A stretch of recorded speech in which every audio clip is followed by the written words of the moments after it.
તો રાજકોટથી સમાચાર સામે આવ્યા છે કે સિવિલ હોસ્પિટલમાં થેલેસેમિયાથી પીડિત 500 જેટલા બાળકો માટે દવા અને એલઆર ફિલ્ટર બેગની અછતને લઈને દર્દીઓ અને વાલીઓએ વિરોધ નોંધાવ્યો છે. વાલીઓના આક્ષેપ મુજબ લાંબા સમયથી દવા, ઇન્જેક્શન અને એલઆર ફિલ્ટર બેગ ઉપલબ્ધ નથી, જેના કારણે ગરીબ પરિવારોને દવાઓ બહારથી ખરીદવા માટે દર મહિને 18 થી 20,000 રૂપિયા સુધીનો ખર્ચ કરવો પડે છે. તંત્રનું ધ્યાન દોરવા અને બાળકોને હસાવવા એક યુવાને ચાર્લી ચેપ્લિનનો વેશ ધારણ કરી અનોખો વિરોધ કર્યો હતો.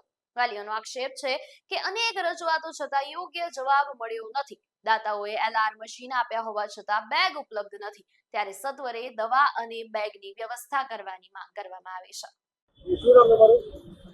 જય શ્રી રામ. મારું નામ છે કાનાભાઈ કુબાવત.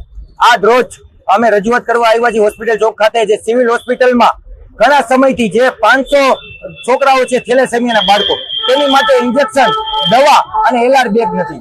તો અમારી માંગ છે કે એલઆર બેગ અને આપણે દવા અને ઇન્જેક્શન જલ્દીમાં જલ્દી સિવિલ હોસ્પિટલમાં મળે, થેલેસેમિયાના બાળકો હેરાન ન થાય, એની માટે રજૂઆત કરવા આવ્યા છીએ.